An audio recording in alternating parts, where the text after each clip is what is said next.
Assalamu alaikum. Wa alaikum assalam wa rahmatullahi. Hope everyone is well. So today, inshallah, we are talking about a very important matter.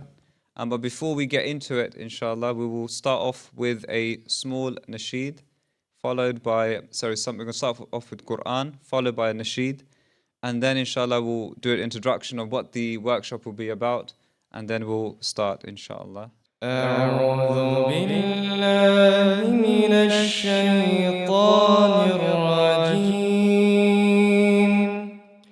بسم الله الرحمن الرحيم والضحى والليل إذا سجى ما ودعك ربك وما قلى وللآخرة خير لك من الأولى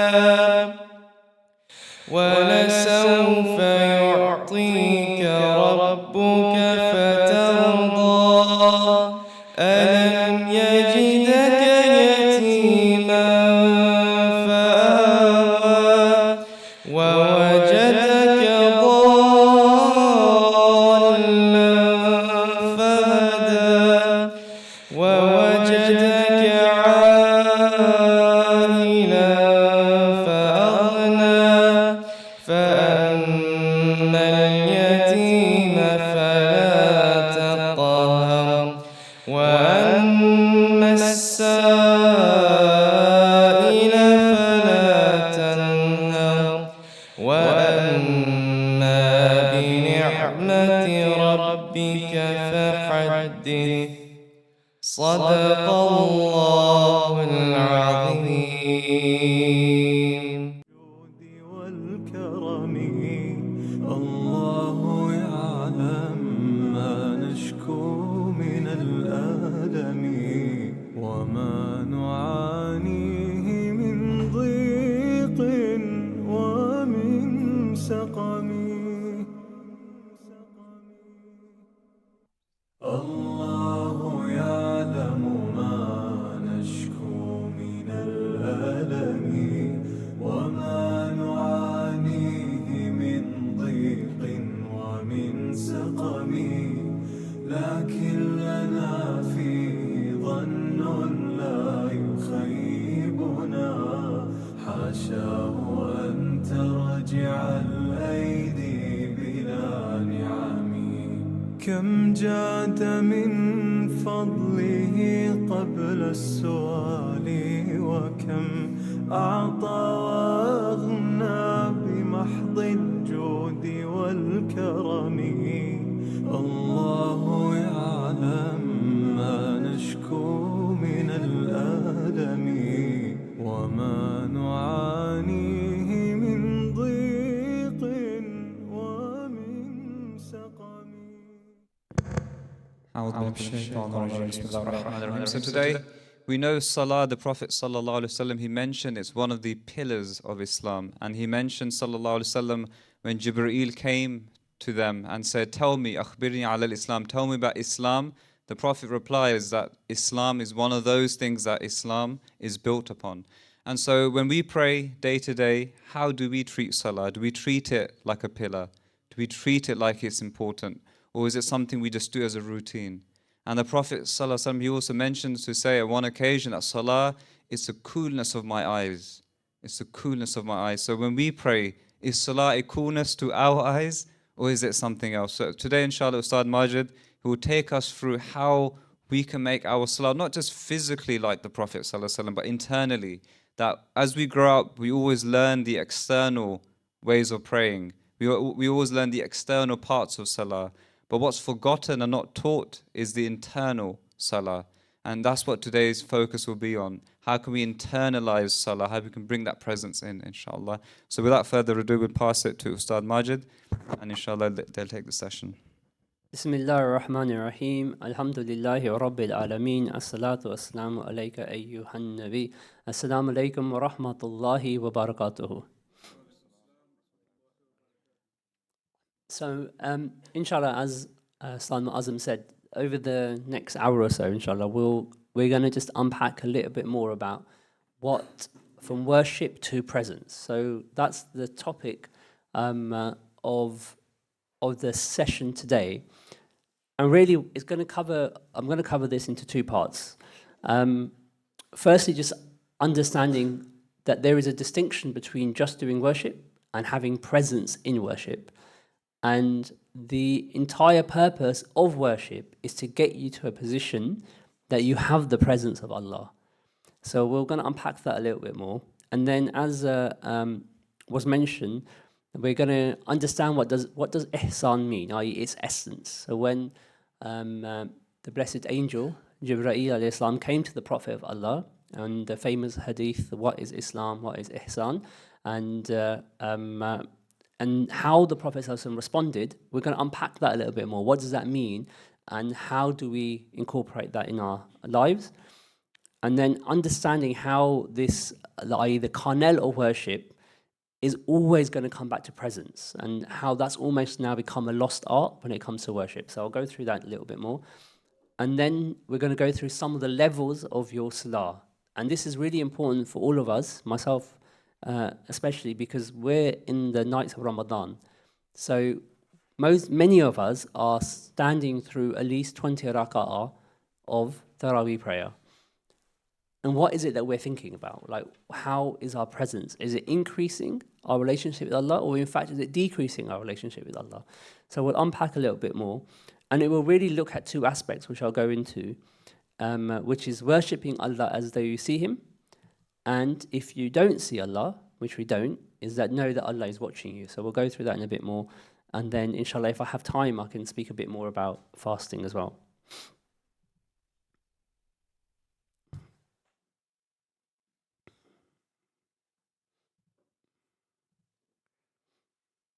So the way I'm going to speak about, or when we talk about Ihsan, what is Ihsan? Now, if everyone thinks about all the worship that we do, so we have Salah, we have fasting, we have Zakat, we have all these different acts of worship, and all of these acts of worship are supposed to lead us to who?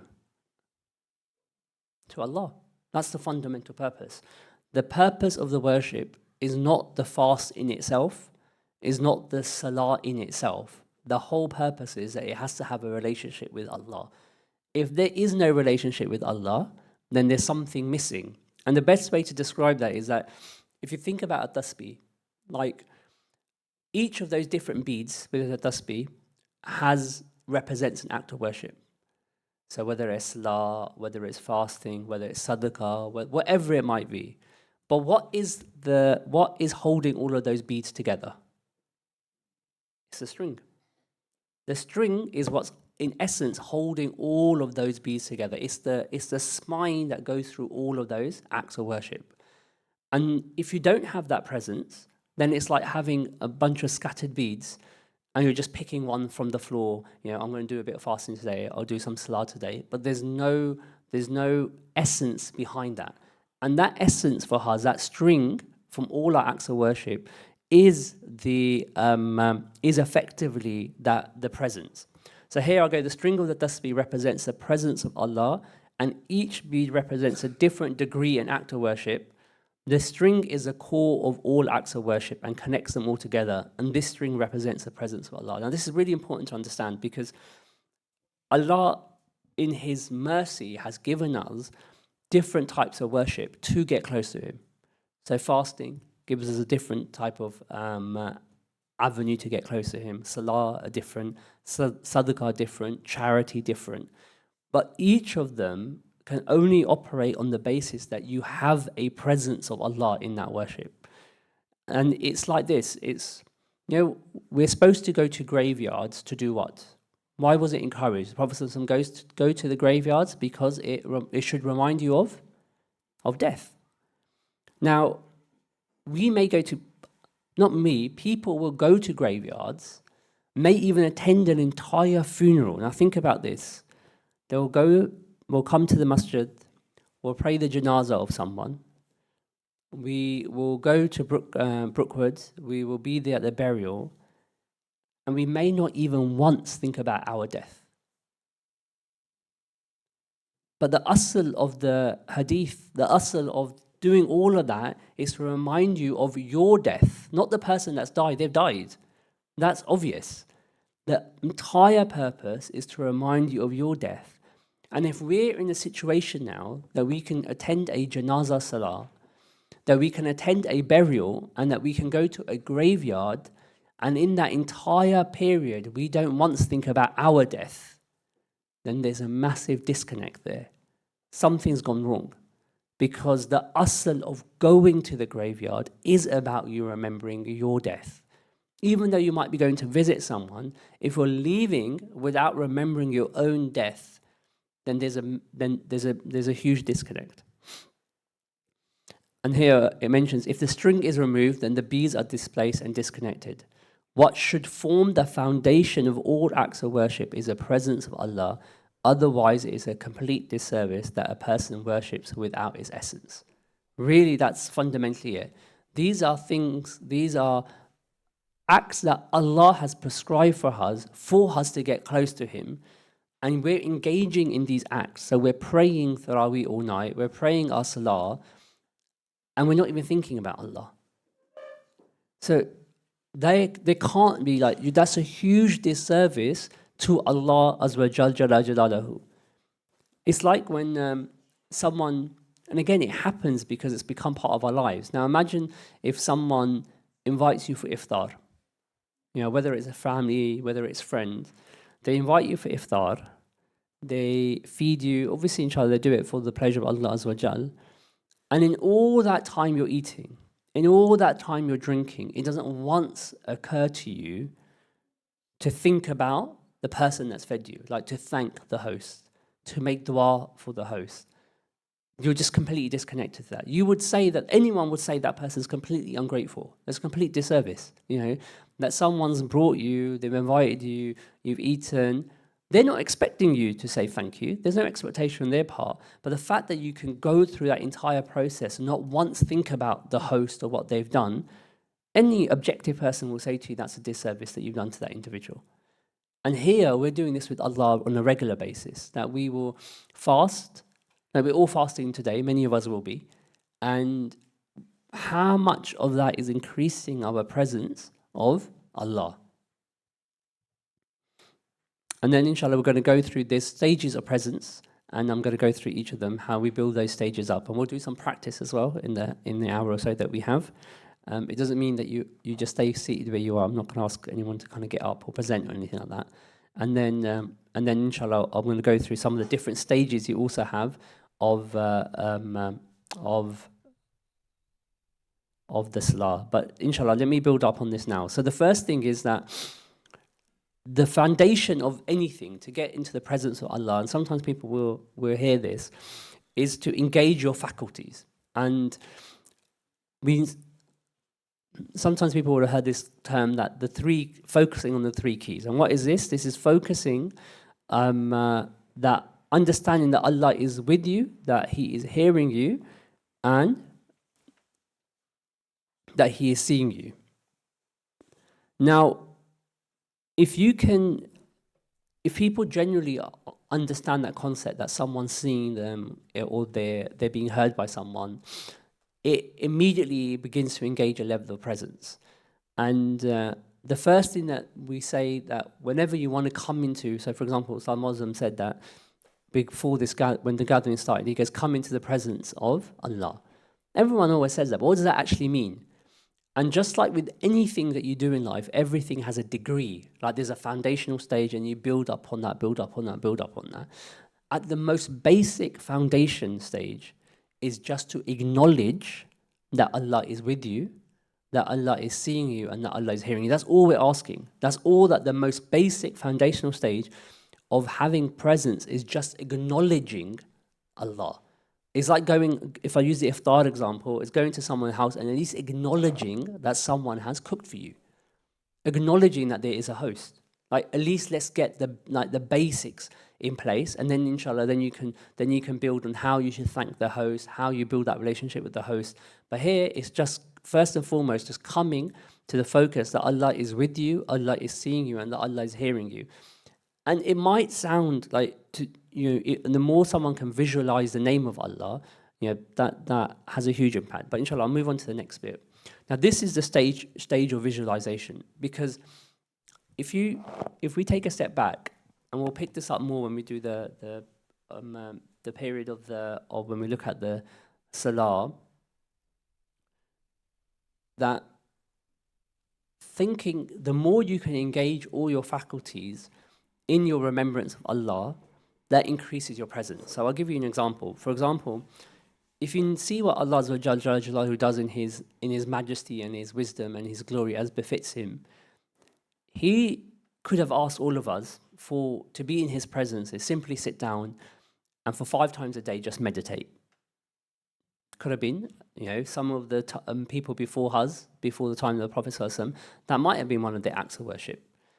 But Allah has given us different acts of worship to enable us to engage different faculties that we have to build on that presence. That's the fundamental purpose of different acts of worship, that people like variety, so that you don't become just bored on one type of presence that you might do.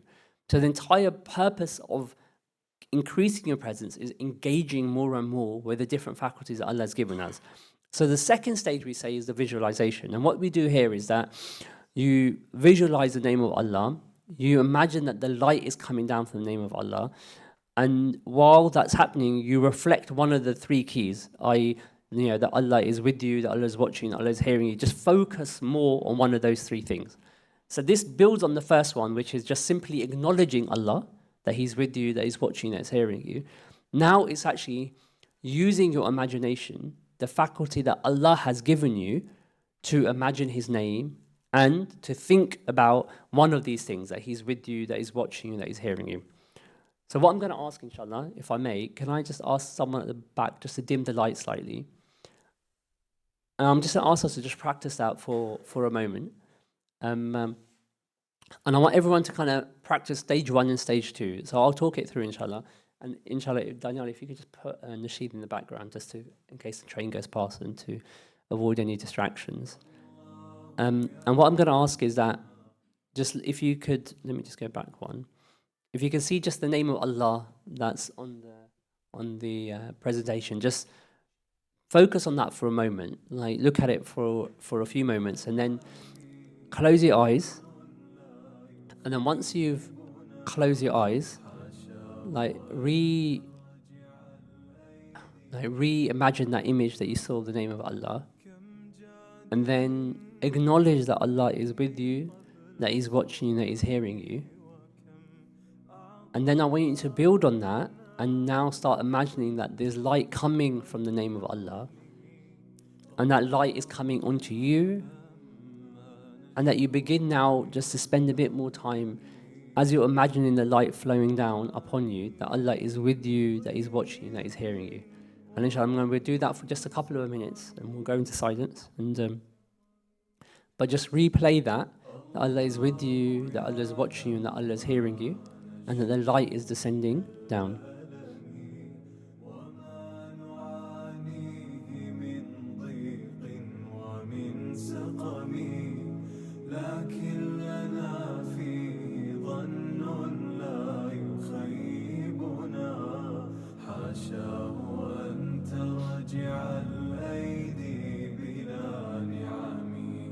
كم جاد من فضله قبل السؤال وكم أعطى وأغنى بمحض الجود والكرم الله يعلم ما نشكو من الألم وما نعانيه من ضيق ومن سقم الله يعلم ما نشكو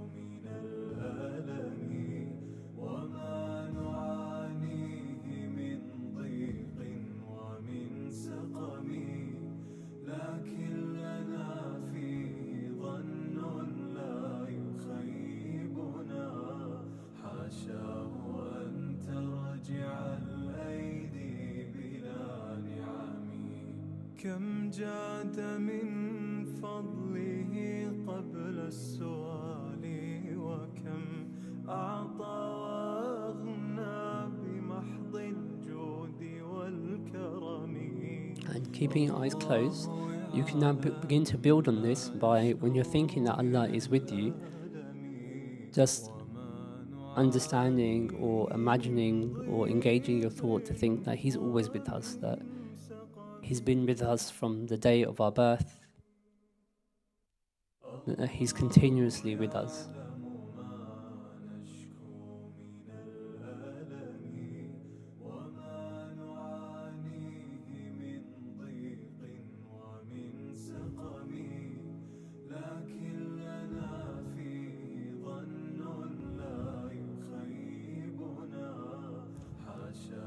So inshallah, if I just ask everyone in their own time just to gently open their eyes again.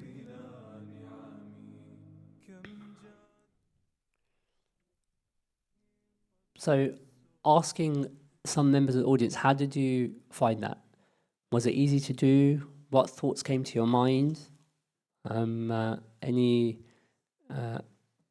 it'd be good to get any comments that anyone has.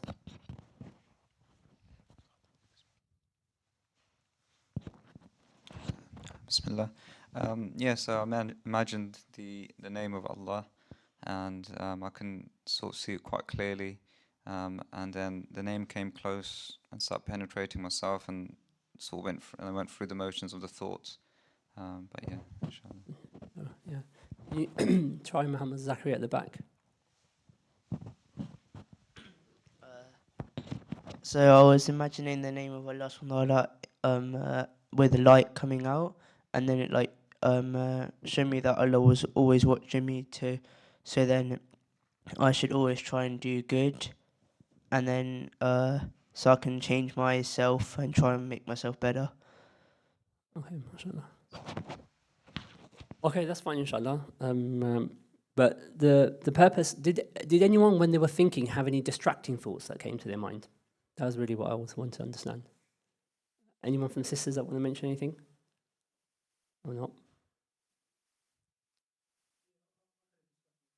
Okay, so let's pick up on that, inshallah. Sorry, he doesn't have to tell us what those distracting thoughts are. So the reason I mention that is, look, this is going to now build into the Salah one, because it'll come to when we do our Taraweeh and everything. But the first thing is just the basic. So what we're doing is acknowledging that Allah is with us. That's the first thing. Then it's to help with that is the visualization. Now they go that when anything that distractive that comes to your mind, that then you all simply need to do is just redirect that back to Allah. So for example, someone might have something that might, they might hear children in the background.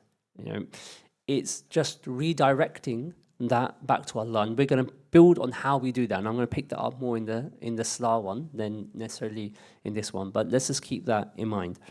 The other bit to help with the distracting thoughts is the third stage, which is called communication with Allah. And there's two ways that you can do to communication, and we're going to focus on one particular one.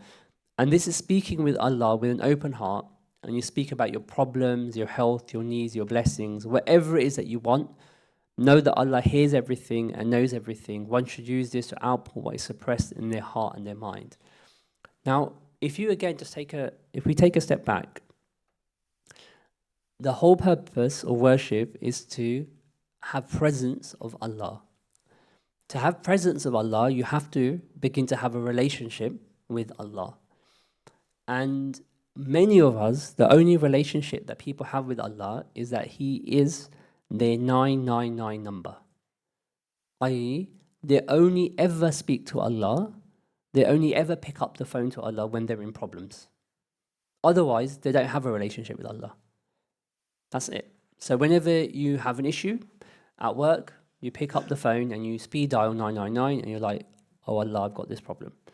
That's the majority of cases, the relationship that we have with Allah. And if you think about how poor that relationship is like, if any of you, all of us here probably have siblings, if you had a brother or a sister who only ever rang your mum whenever they needed something, like they needed money, So they don't normally ring mum at all. But whenever they rang your mum, they only did so because they needed something. What would you guys think of that person? Even though they're your own sibling. Would you think they're a great person? You think they're selfish?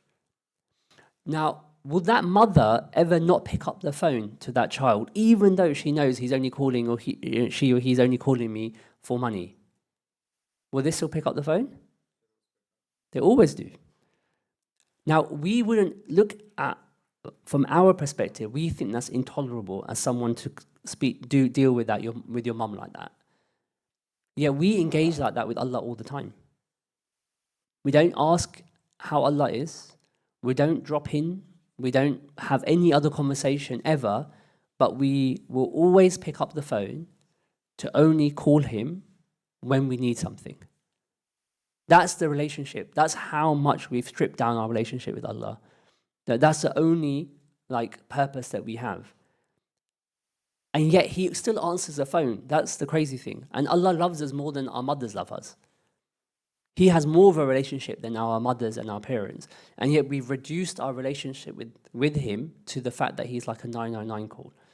So the purpose of these presents is that you will only ever have that relationship with Allah if the only way that you engage Allah properly, or the closest time that any of us here will only really engage Allah, is the time of dua.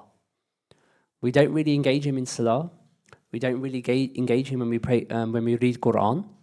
The only time we really engage Him is when we are in a need and we make dua, i.e. when we pick up the phone because He's on 999. That's not a relationship. That's going back to that sibling that only ever calls your mum or your dad when they need something. That's not developing a relationship with that being or that personality. So this, what we're doing now, this this presence, it's you just engaging with Allah, just acknowledging Allah when you don't necessarily, it's just bringing Him to the fore. That's the first thing, having spent, when you're free, just to spend some 5 minutes, 10 minutes to do that. Now, the next stage that we're going to talk about, which is the third stage, which is now to speak with Allah with an open heart and speak about your problems, your health, your needs, your blessings, and we'll do this. Now, the reason why I mentioned this, and this is being mentioned outside the concept of dua, because you get those children that will come and they sit with their parents, and even then, they might not actually be asking their parents for something, but at least they're coming to visit, and then they talk to their parents about their problems. They talk about what's going well in their life, what's not going well in their life, but that's developing a relationship. It's not, and you're not only going to them at that point when you need something. This is you making an appointment on your own terms now and saying, actually, you know what, I'm going to come over, I'm going to visit. And then you talk about whatever you talk about. And mostly what people talk about is what's going on in their lives, what's the blessings, what's hard, etc. So the next stage now is to build up that relationship with Allah, is the third stage is after you've done the acknowledgement, after you visualize the name of Allah, the keys, is now just to have a level of engagement with Allah, however long that might be, and speak with Allah about problems, health, whatever it might be. Really, like your blessings. Thank Allah. Look, this went really well in my life. This is something I really like, because it's no point again. And the reason I'm using it as the way that I'm speaking about this is like, look, I might be really happy that I have a phone. It's an S24 Samsung. I think it's really cool. It's got all these features. I can either do a dua and say, oh, Allah, I'm really grateful for it. Or you can talk to Allah and I can actually say, Allah, I'm really grateful for the phone that I have. It's got these features. It changes the dynamic of the relationship that you have. Then you can truly be grateful for something. Otherwise, you won't be grateful if you're just going to write it like as if it's a list. So inshallah, we're going to, so I'll ask inshallah, before, let me see, time-wise, inshallah, I'll ask Daniel if you just put another nasheed on for a moment. And then again now, I'm going to ask everyone we're going to spend a few minutes, first acknowledging that Allah is with you, watching, hearing you. Imagine the name of Allah. And this on the third time, I want you to speak to Allah now with your heart, not with your tongues, about just your day, how, about your problems, your health, whatever it might be that's coming to the forefront. But just have that relationship and inshallah just engage with Allah for a few minutes, inshallah. So inshallah, again, I'll just ask everyone just to kind of close their eyes. And the nasheed is there just in the background to avoid kind of any distractions, inshallah. كم جاد من فضله قبل السؤال وكم أعطى وأغنى بمحض الجود والكرم الله يعلم ما نشكو من الألم وما نعانيه من ضيق ومن سقم الله يعلم ما نشكو من الألم وما نعانيه من ضيق ومن سقم لكن لنا فيه ظن لا يخيبنا حاشاه أن ترجع الأيدي بلا نعم كم جاد من فضله قبل السؤال وكم أعطى وأغنى بمحض الجود والكرم الله يعلم ما نشكو من الألم وما نعانيه من ضيق ومن سقم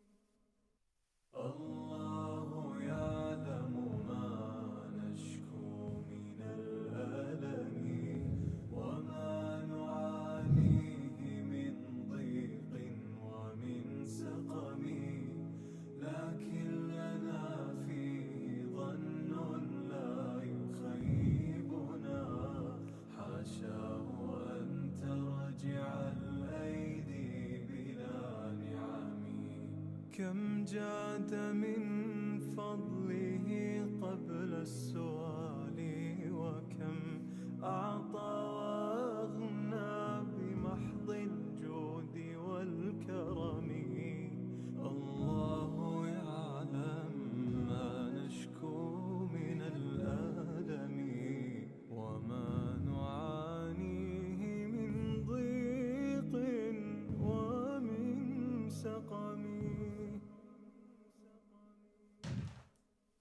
الله يعلم ما نشكو من الألم وما نعانيه من ضيق ومن سقم لكن لنا فيه ظن لا يخيبنا حاشاه أن ترجع الأيدي بلا نعم كم جاد من فضله قبل السؤال وكم أعطى وأغنى بمحض الجود والكرم الله يعلم ما نشكو من الألم وما نعانيه من ضيق ومن سقم الله يعلم ما نشكو من الألم وما نعانيه من ضيق ومن سقم لكن لنا فيه ظن لا يخيبنا حاشاه أن ترجع الأيدي بلا نعم كم جاد من فضله قبل السؤال وكم أعطى وأغنى بمحض الجود والكرم الله يعلم ما نشكو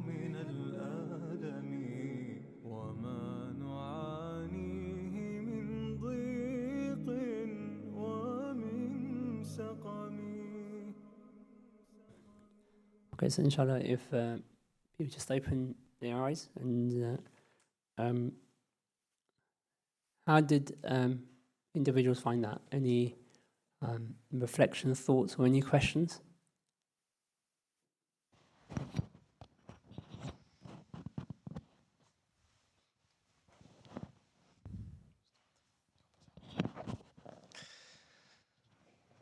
Ji, mashallah, alhamdulillah. It was very refreshing. And with this one, there was more of a communication. So before, it was more like receiving the light. Now, there was more intimacy. And again, there were some distractions, but I was able to redirect. Okay, mashallah. Perhaps ask Muhammad on.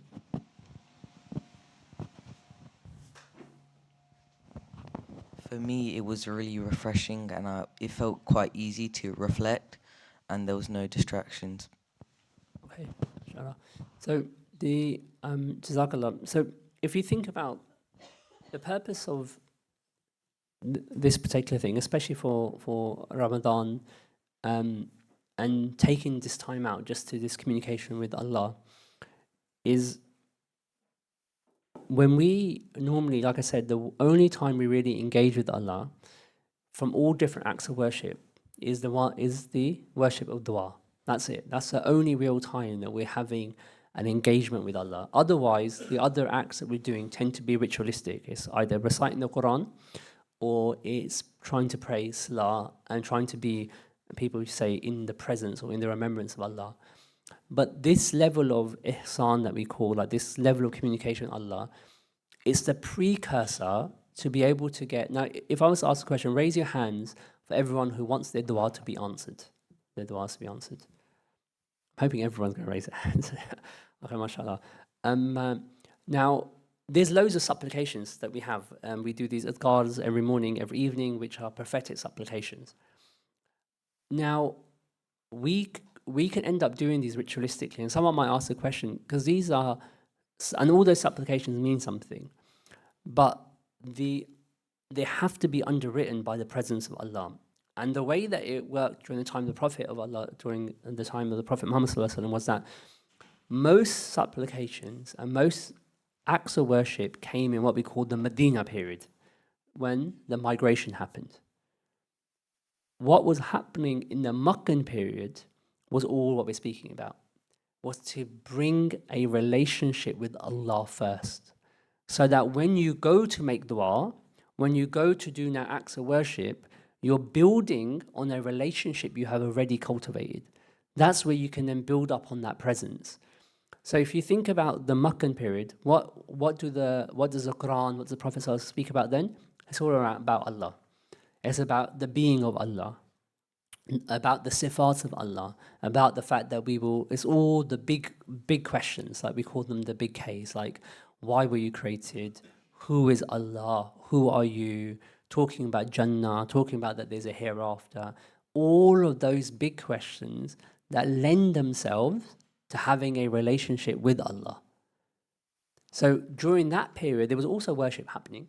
But what was the worship then? It was cultivating this relationship with Allah. So that is outside of acts of worship, the companions would take time out and begin to reflect and have these conversations with Allah, whether they were going through hardship, like Sayyidina Bilal radiallahu anh was being tortured in the desert. Who do you think he was calling out to? Who do you think he's speaking to when he's going through all of that?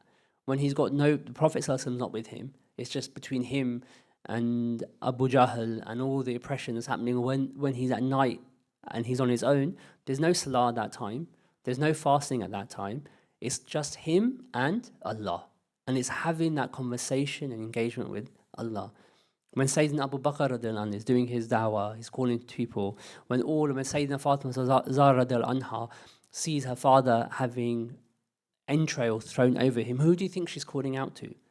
Who is she developing or has a relationship with? It's with Allah.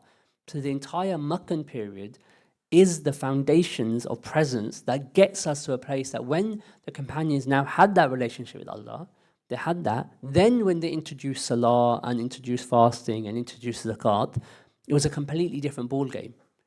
Because they now have a grounding on doing that. So then it's just enhancing that relationship. So now it's just a dedicated space when they're going to be praying, it's just between them and Allah now, to increase that presence. When they're fasting, it's a dedicated month to supercharge their presence with Allah. For us, the reality is very different.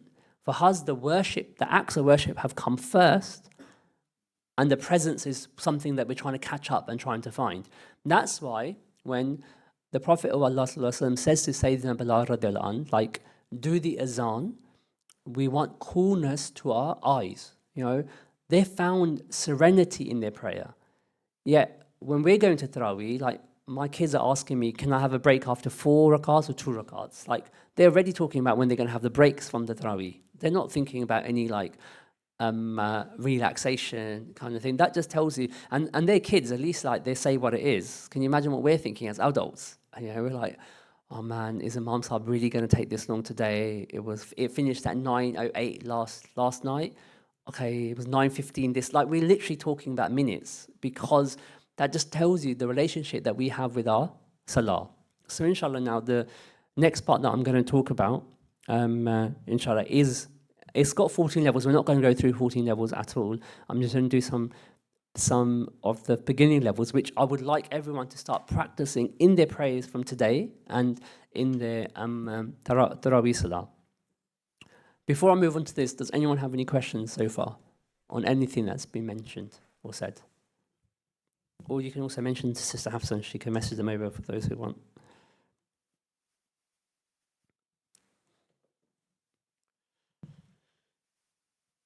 Okay, that's fine, inshallah. So moving on to this particular bit, which is the Salah. So what we've done before in the Ihsan, what would be good is, especially in this month of Ramadan, like I said, Allah says that this month, He is not in need of our hunger or our thirst. So it's all about being at a heightened level of presence, heightened level of taqwa. So we should all, young, adults, everyone in this month should have a portion of the day, at least whether it's 5, 10, 15 minutes, when you're just sitting down, acknowledging Allah and just talking to Allah. Now, whether that talking becomes a dua, that's fine. But the premise should be just talking, reflecting on the good that's happened, reflecting on the difficulties that you had, and just mentioning it and speaking to Allah. That will begin to create that relationship with Him. So in the Salah, inshallah, the Prophet ﷺ explained that Sayyidina Jibril alayhi salam said, tell me about Ihsan. And the Prophet ﷺ said, Ihsan is to worship Allah as if you see Him, for if you do not see Him, He surely sees you. Now this splits our Salah into two frames. The first one is to worship Allah as though you see Him. Now obviously we can't see Allah, but we can see the signs of Allah. And this refers to an optional state where one has a mushahida, and it's the witnessing of the spiritual realities. So for example, when the Prophet of Allah ﷺ was praying, he ﷺ once, not once, there's narrations where the Prophet of Allah ﷺ, for example, would step back in his salah when he saw a spiritual reality of what? Of Jahannam before him. Or he would step forward in his salah and look to grab something or take something. And when the companions asked him after the salah, what was that? He goes, the gardens of Jannah were before me and I went to pluck one of the fruits. That was a level of engagement the Prophet ﷺ had with Islam. Now that's called mushahida. That's to worship Allah as though you see Him and you witness these spiritual realities. That's one level. Now this is what they refer to as an optional state. This is not the one that we're going to focus on. The second state is the bit where the Prophet ﷺ said after the second part of the hadith. The first is worship Allah as though you see Him. However, but know that even if you don't see Him, but know that He is watching you. Now that's an emphatic. That means that this refers to the mandatory aspect, which is the presence and the communication with Allah Azza wa Jal. So the first is a mushahida, whether you witness things in your salah, spiritual realities. This, what I'm now speaking about, is almost like the khushu, like the presence and communion with Allah. So the two inner dimensions of salah are one, which is the khushu, which is what we're going to speak about, the mandatory bit. And the second bit, which I said is the spirituality, which is mushahida, when you witness realities in your salah. Now, The first aspect refers to developing khushu, and it comes from the same word as hashia, which is to be in awe whilst having presence of Allah Azza wa Jalla. And I'll explain this a little bit more. This all results in a positive fear, just like if a person was to meet a very high-ranking official or royalty, one would be more self-conscious and cautious over their behavior. So, for example, obviously we don't analogize, I'm saying it. If you were invited to meet a dignitary like the king or the queen, you have a level of what's called awe. It's like you have a heightened level of consciousness. Oh, I'm going to go meet someone very important. I need to make sure I'm really presentable. You just become more conscious about what you're doing because you'll know that you're going to meet someone. There's more of a presence. And they go, the levels of communion presence is therefore the core that is to be achieved. The second aspect, which is the mushahida, which is to witness the signs of Allah during the salah, thus increasing one's level of khushu by virtue of the places one spiritually prays, inshallah. So we're not going to, both dimensions can be developed, but the first one, the khushu, is the one is the important one, that you have the presence, the communion with Allah. The mushahida, i.e. the spiritual signs, that's not a mandatory. And remember this, you can witness the signs of Allah and still not be present with Allah. And that's really important to understand. That someone can have spiritual openings, they can see many things, but not be present with Allah. And the best example for us is who? Shaitan.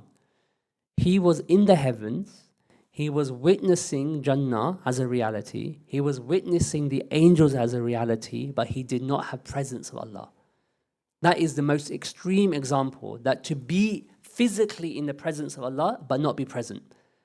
He forgot that who am I engaging with? He forgot the awe and the majesty that this is Allah, who He is.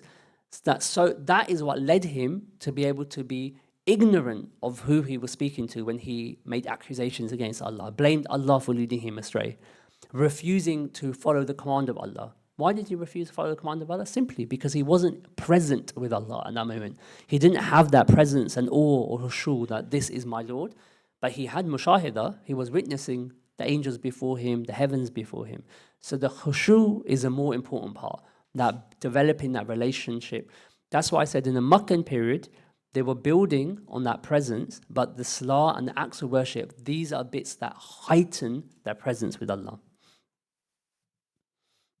So what are the spiritual levels of salah? And the first is just visualizing Allah's name. So the preparation level, and this is things that I'm just going to mention a couple levels which we can all begin to do in our salah, Taraweeh salah. So the first is, just to summarize, you should look at the name of Allah for 1 minute to help you visualize the name. So for the brothers, we can send something on WhatsApp that has the name of Allah that you can look at. Sis Hafla can do the same for the sisters. And then what you do is that in each posture of your salah, to bring the 3 keys to of the presence that Allah is watching you, He's hearing you, and that He's with you.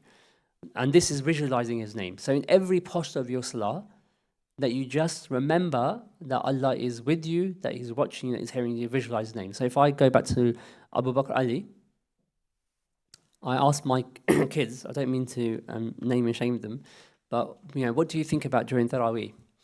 And he goes to me, you have to put the mic on him for this one. I'll say it. He goes, I think about Roblox. Yeah.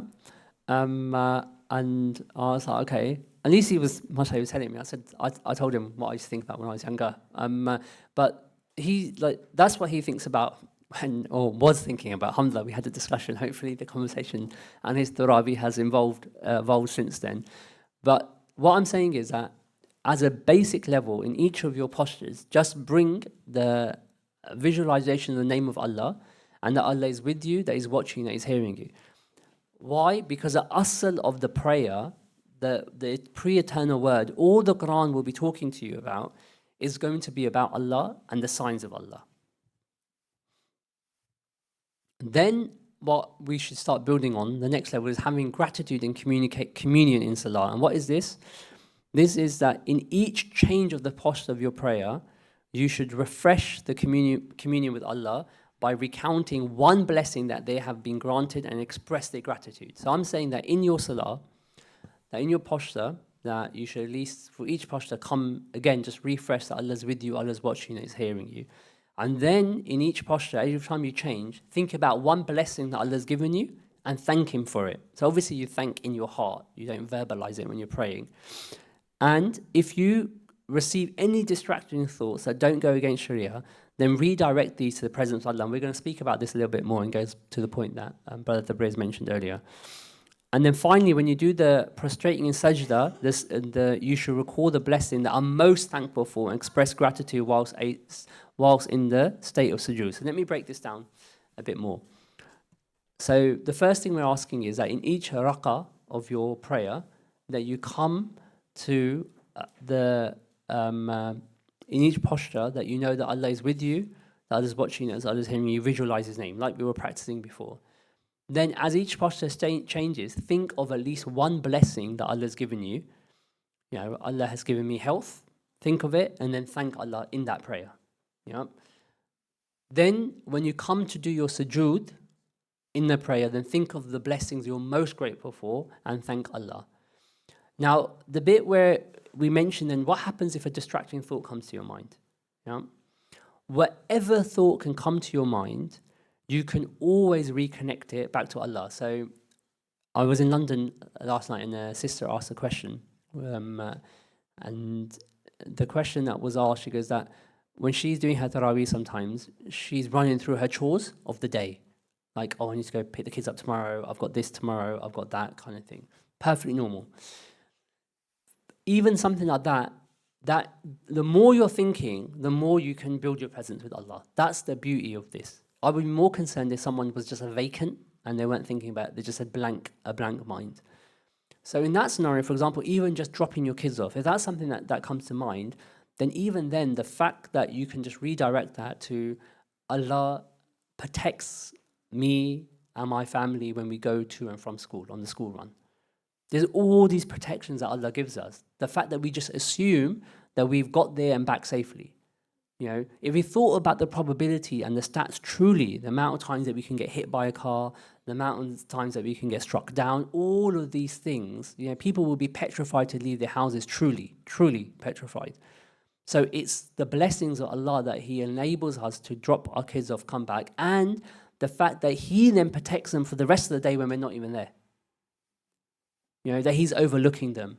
Whatever that situation. So any thought that comes, if anyone even has thinking about, okay, what am I going to cook for iftar the next day? Or am I going to cook to iftar? The fact that we have a Lord that allows you to, that satiates us, that our water isn't cut off, that our food, every thought that comes to you can be redirected back to Allah. You know, if it's a thought like someone's going through a problem at work or in their family, then that's the moment in your salah I'm speaking about, you just redirect and say, Allah, help, you ask Allah for help, you know, that you can make it better. And this has to be, and if you can do that with your salah, so the cornerstone is what? That you visualize the name of Allah, that in each posture that you think Allah's with you, Allah's watching you, Allah's hearing you. The structure is that you thank Allah for the blessings. But now what I'm saying is that when those thoughts come out, each of those thoughts can now build on your relationship with Allah. You can go through 20 Taraweeh and you won't even realize you're going through 20 Taraweeh because that's where your focus is. At the moment, what we have got is we're asking people to almost torture themselves during the Salah to focus on the Quran, which 90% of people won't be understanding what's being said. And even those who do understand, so okay, it's like me reading a book. Yeah, someone might be reading to you, but you're still distracted. Your mind's gone off somewhere else. But we know what the purpose of reciting the Quran is to engage Allah. That's the whole point. You know, the Prophet ﷺ would sometimes just take one ayah and repeat it again and again and again because his mind was thinking about if it was around Jahannam again and again, like the fear of Jahannam, expanding that, imagining that, seeing that. So even that tells you the relationship that the people before us had with the Quran. So it's there to build out a relationship. You know, so we've got people asking people just stare at one spot in your prayer, be in the remembrance of Allah, just focus on the Quran.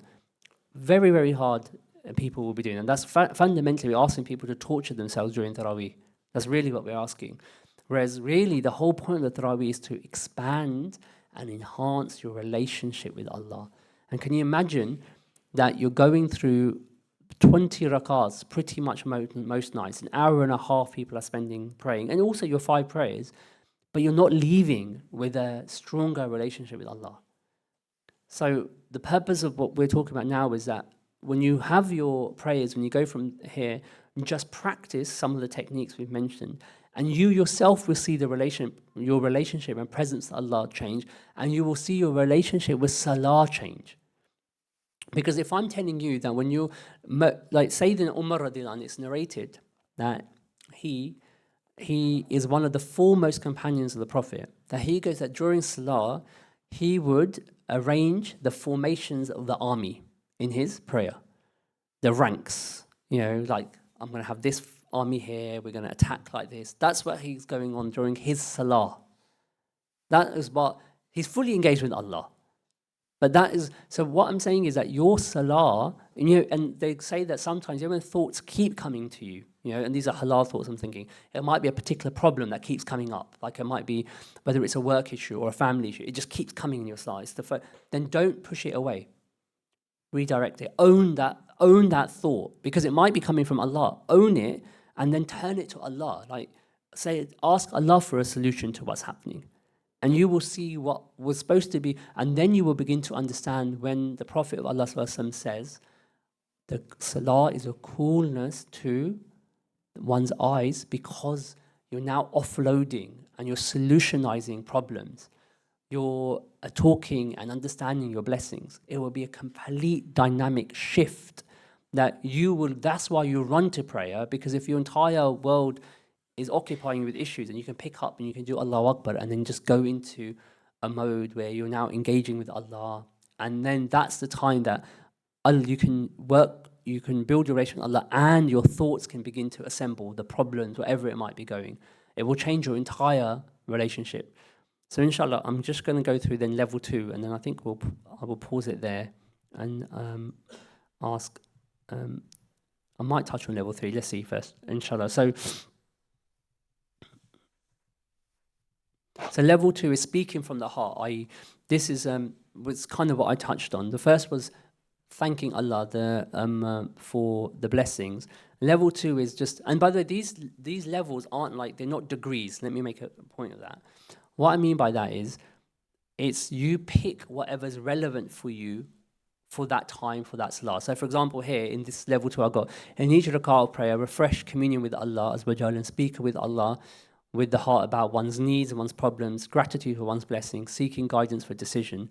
And then and when you're doing your sujood, in the sujood, you present your greatest need to Allah Azza wa Jal and speak to them from the heart. Now, the way that we're giving a level of structure formation, because for people, it's easier to build on things. So like, for example, going back to the Ihsan, I've mentioned the 3 keys. I mentioned visualizing the name of Allah and then speaking with Allah. By doing that, we have structure. It makes a takeaway. Like when you leave from any class or anything that you leave, if you don't have a structure as to what you're going to do, you won't do it. That's just period. It's just too much information. That's why we can sit in lectures and I can recite, amazing stories, amazing lessons. I can do that, but you leave feeling high, but you won't leave tangibly as, okay, so what do I do now for my day? So the structure, the reason I'm giving structure is it helps with the takeaway. So that's for the Ihsan. Spend some time during the day thinking about the 3 keys, visualize the name of Allah, and then speaking with Allah. That's point 1. For the Salah, I'm saying as a structure that whenever you engage the Salah, always start with acknowledgement. Acknowledgement is what? In each posture, that you acknowledge that Allah is with you, that He's watching, that He's hearing you. And then I mentioned that you can then, in each posture, think about a blessing and thank Allah for that blessing.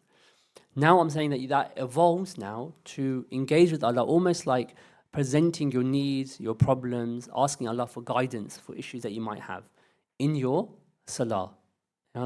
Now, that is the next thing that you can do. So if you've got 20 rakats, for the first 5 rakats, you might do the blessings. For the next 15 rakats, you might talk about these problems and so forth.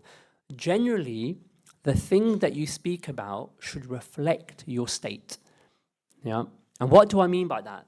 That when you're feeling happy, the chances are you're going to be feeling happy about something, and that's the time to be speaking to Allah about your blessings. That is the time. Oh, well, I'm really happy about this. Thank Allah.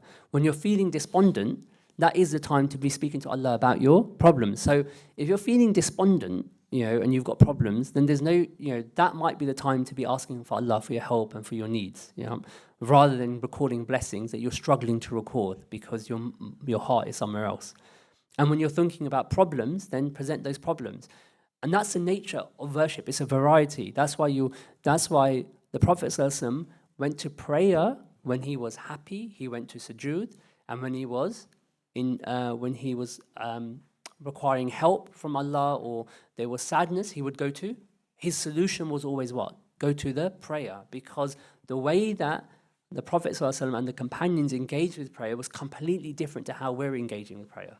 For us at the moment, engagement with prayer simply means going through a ritual. What we're now talking about is actually let's completely reframe how we're going to our prayer. It's all about enhancing that relationship. And what Taraweeh are we on tonight? 17th for some and 16th for others who didn't start at the same time as Shah Jahan. I'm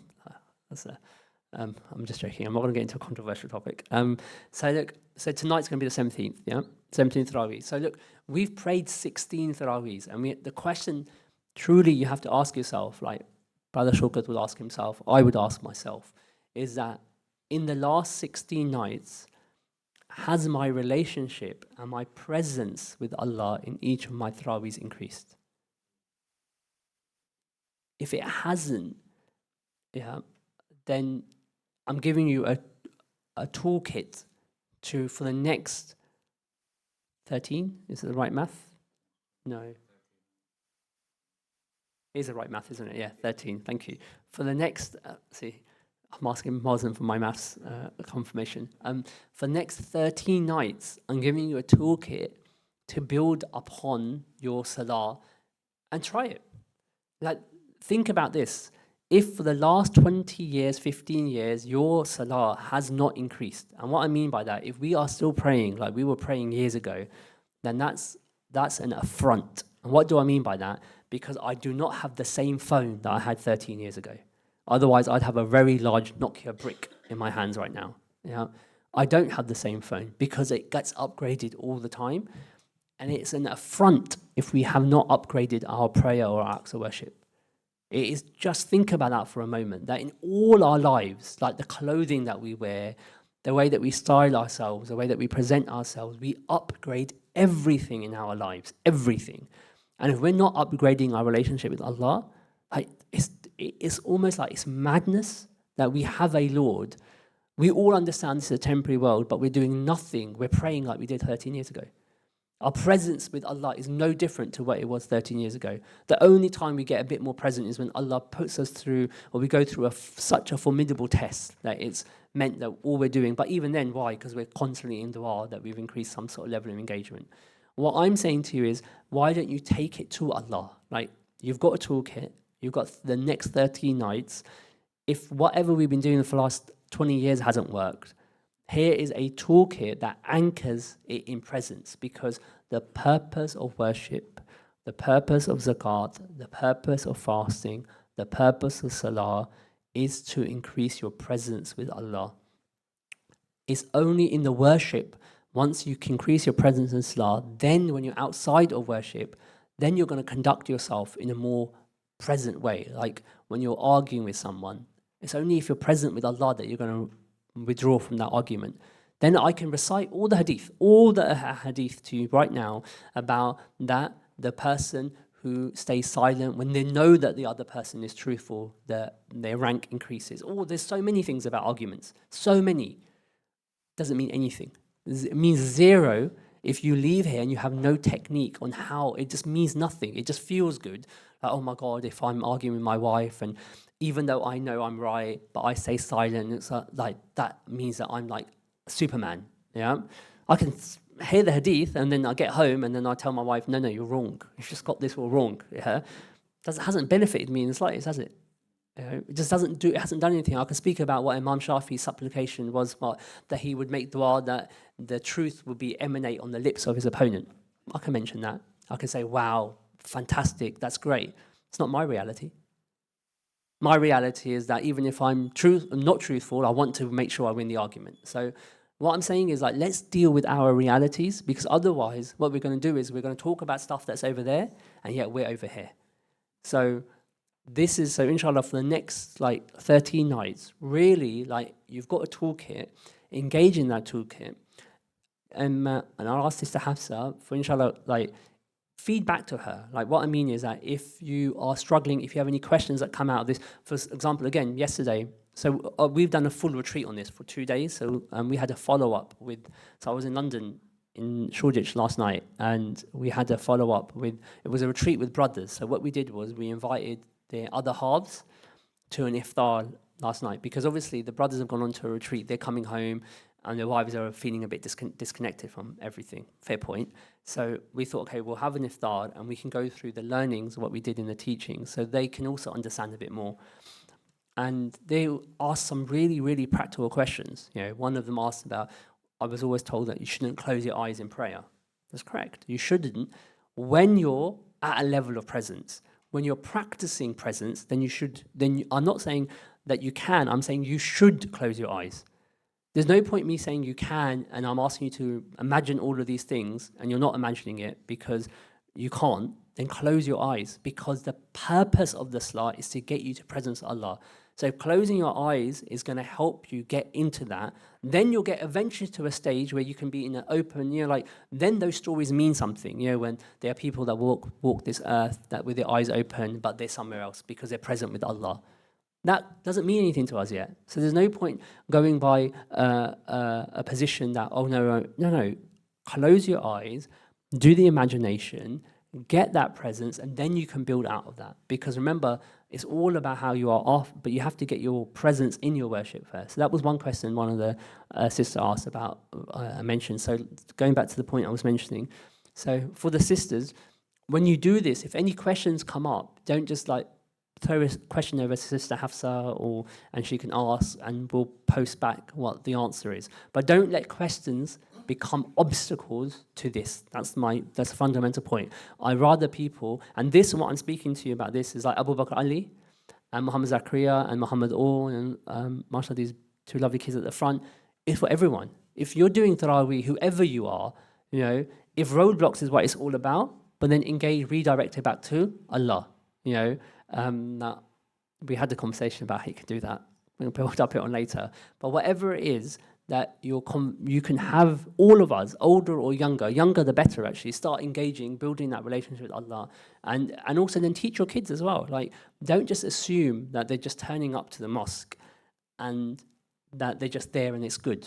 No, don't do that, because you're going to encourage bad habits. If they don't know what they should be doing or what should be thinking about in this salah, or if you're giving them torture, which is just focus on Allah, they're not going to be just focusing on Allah. This is not, we as adults struggle. You actually think a kid's going to be able to do that. But if you give them a tool, which is whatever you think about, as long as it's not haram. If it's haram, then seek refuge in Allah, in the salah, like make the dua, Allah protect me from this. But if it's like, someone might be playing FIFA, crazy, this is one of my other kids, he might be playing FIFA in his Taraweeh salah. Then again, you can redirect it. You can tell your kids, own that relationship with them so that they can build this presence with Allah. You completely change the dynamic with them, without them making them feel ashamed about what they're doing or just ignoring it. Actually say, look, if what you're playing, if that's what you want to think about, well, make dua that Allah makes you as good as Mbappe or something like that. I don't know, but at the moment he still supports Chelsea, so there's different duas that I make, different duas that you make. Isn't that right, Zakaria? So what I'm saying is just own that the toolkit's there, inshallah, for you. So inshallah, I'm going to conclude on this level, inshallah. I think we can, inshallah, build on this and have subsequent sessions. And like I said, this is normally done over a course of an entire retreat. But it was the brothers and sisters, mashallah, came up with this topic because this is Ramadan, and the whole point of Ramadan is to enhance your presence and relationship with Allah.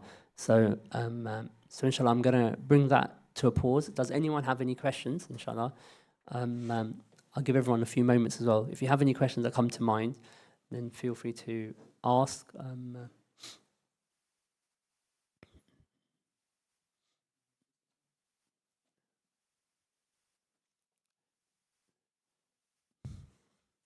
Does anyone at the back row, the brothers, have any questions?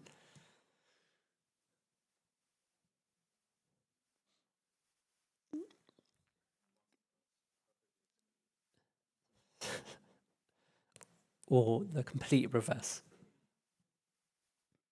Any questions on the sister side? No. Okay, inshallah. Can someone just check YouTube in case we've got any questions that come up online? Sorry, I completely forgot about that.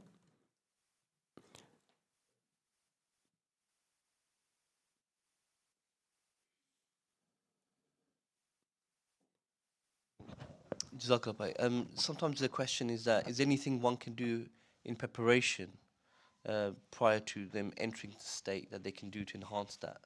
Yeah, mashallah, it's a really good question. So the question the brother asks is there anything that someone can do in preparation to enhance? There's two things. One is that before your salah, come into the mindset already that Allah is with you, Allah is watching you, that Allah is hearing you.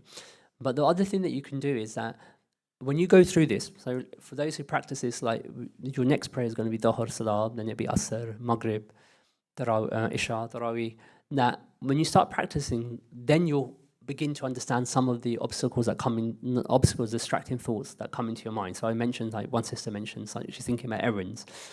So sometimes what you can do is actually you can already outside of your salah think about how you can already start connecting those things to Allah. You know, so that when you're in your salah and those thoughts come up, you can better redirect them. So that's one thing that someone can do. But the biggest thing is the Ihsan, the piece is that spend some time during the day, at least 10, 15 minutes during this blessed month, every day, just visualizing the name of Allah, the three keys, and then just speaking to Allah. That in itself cultivates that relationship.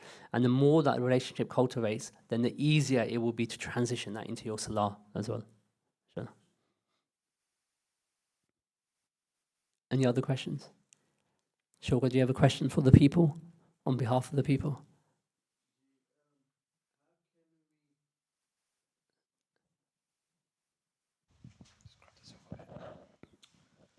Assalamu alaikum. Wa alaikum salam. So, how can we come into this mindset on a regular, make it habitual? Because some days you might be very spiritual, like the brothers have been on retreats, few days, weeks, and then everything faded away. So how can we make that as a permanent thing for the rest of our lives? Very good question, mashallah. So this is part of the answer, what we're doing. Sometimes it's sometimes very practical. So I'll just give you my own example. I have a reminder that goes on my phone every hour, yeah? And it just says Azwajal, yeah? And it's, for me, it goes on my phone, it pops up. I dismiss it all the time, but whenever that reminder comes up, what do I do with that reminder? Is just to remember Allah. Just to come into the presence for a moment, and then I build on it. Like I might ask, in that moment when I see that reminder, I might ask Allah for something, I might mention something. But it means that every hour, on the hour, that I will remember, or one will remember Allah. Even when you're going to dismiss it, because I know why that reminder's come up. That in itself will begin to, the beauty of our deen goes to the asl of the hadith, the Prophet ﷺ, which is that the act that is most beloved to Allah is that which is consistent, but even though it may be small, because everything is about this concept called marginal gains. Is building on the small things. If you can start building a level of presence, bit by bit, it just enhances. It will enhance then in your salah. So going back to your point, that's one thing someone could do. Everyone is able to put a reminder on at least. The other thing is just the ihsan, the thing that we're speaking about, just for 5 minutes. Begin to build just the speaking with Allah. If you can do that any time in 5 minutes in your day, and then if you can do the presence in your salah, the whole point is worship in your, having presence in your salah, in your worship, is what allows you to then have presence outside. Does that make sense? There's no point me talking about remembering Allah. Like, for example, the entire purpose of salah is that we offer salah 5 times a day. But in the Quran, Allah doesn't speak to us about offering salah. He speaks to us about establishing salah. There's a world of difference between the two. We offer salah, but the requirement for Allah is establish salah. What's the difference? The difference is that offering salah, i.e. doing the salah, praying, being in a particular state, your gaze is lowered, you're almost in a state of ihram, almost, yeah?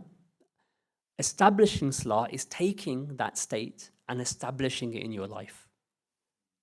You know, the way that you conduct yourself in prayer, the way that the postures, what do they mean? The way that you lower your gaze, the way that you keep your hands under control, everything like that. The establishment of that happens in your life, but you offer it in, so the techniques are being practiced in your prayer for you to build out outside. So going back to the question that Shorkan mentioned, how do you make sure this doesn't become like a one-off? So one thing is you could put reminders on, but it's all about marginal gains. If we can just do even the things that we spoke about, the takeaways on a regular basis for this blessed month of Ramadan, it will hold you in good stead thereafter, inshallah. And then more widely, we have a bigger workshop around kind of self-transformation, everything else. But people can understand and learn about that a bit more later, inshallah. Any final questions? Yeah. Is it, have I got it?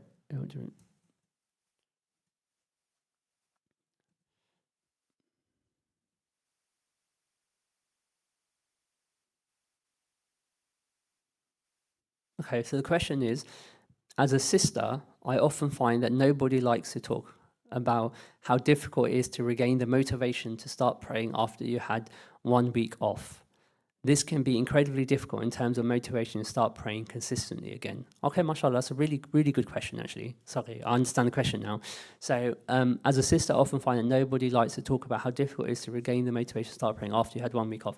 So basically, the sister is saying that obviously with sisters, that sometimes naturally they have a break from their prayer and their commitments of prayer, that sometimes getting back into that motivation might be difficult.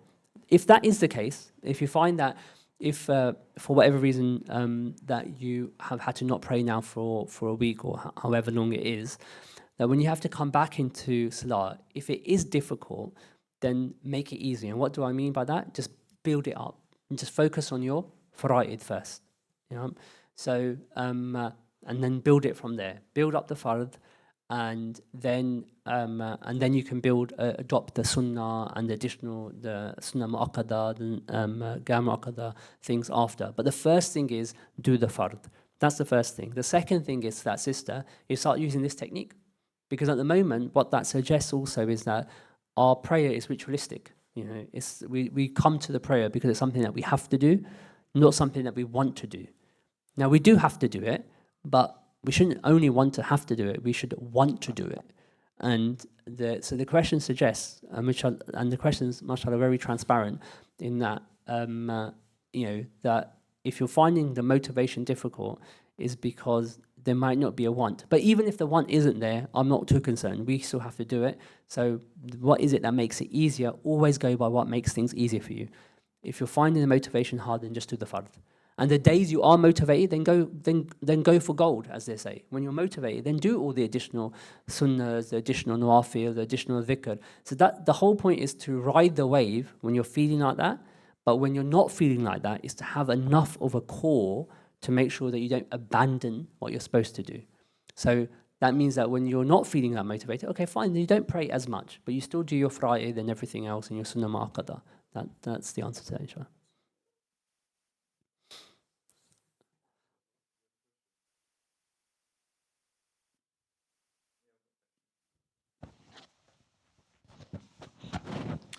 What can we do in our wudu to maybe also help the focus in our wudu? Any practical advice? Yes, I would, but I'm not going to mention anything. Okay. The only reason I say that is that otherwise there's too many takeaways. That's the only reason. It's not like, oh, I'm gonna, because I mean, there is practical guidance that's given about what you should be conscious about when you're doing wudu and what you should be thinking about. There is, and this isn't about a case of like, oh, I don't want to. It's that at the moment I think there's a lot on the toolkit, on the takeaway list, and the risk is we end up giving too much. Yeah, but it's a really, really good question. Inshallah, for the next session, when we have the next one, we can definitely pick it up. It's a really good question, but like for example, washing away kind of sins of the organs when you're doing each of the postures, inshallah. Any final questions before we wrap up? Do you have a question? Yes. Okay. I often find myself forgetting which rak'ah I am in when I imagine my connection with Allah subhanahu wa ta'ala and see the light entering my heart. How do I avoid this? Pray in Jama'ah and you just follow what the Imam does. There you go. Okay? You don't have to then worry about which rakat you're on. Okay? It's the easiest solution. Okay then, so inshallah, I'm going to bring it to a close. I appreciate it's for Ramadan and everyone, like honestly, just think about like the commitment that you've made to come to get presence with Allah. Like at the end of the day, we can do our own efforts, but we have a Lord that the result is with Him. He just looks to our effort. And the fact that you even made a commitment to enhance your presence in Salah, like genuinely, like these are the things we should think about. And think about what message that sends to Allah. That you care enough about your relationship with Him that you want to enhance it. Even if you took nothing away from that, you can take the solace that you have a Lord that thinks so much of us, that is rooting so much for our success, and that everything that we know about Him, that we've been taught about Him, means that just you stepping one direction towards Him, and He'll make that presence and relationship even more. Even if you take nothing from the toolkit, just coming to Him with that like belief that you want to enhance your relationship, and that's amazing in itself. So inshallah, may Allah bless all of you for being here. And I appreciate it's a Sunday. I appreciate it's a one day everyone tries to catch up on sleep from the week, and it's Ramadan as well. So on top of all of that, so inshallah we'll bring this to a close. Subhanakallahumma wa bihamdika nashhadu an la ilaha illa anta astaghfiruka wa atubu ilayk. Assalamu alaikum wa rahmatullahi wa barakatuh.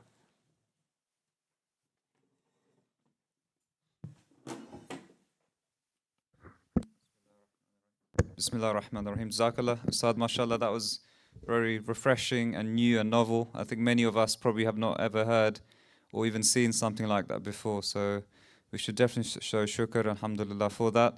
Inshallah, part 2.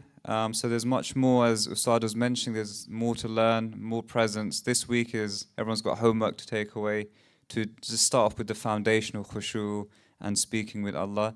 Inshallah, we're going to try again and do another session.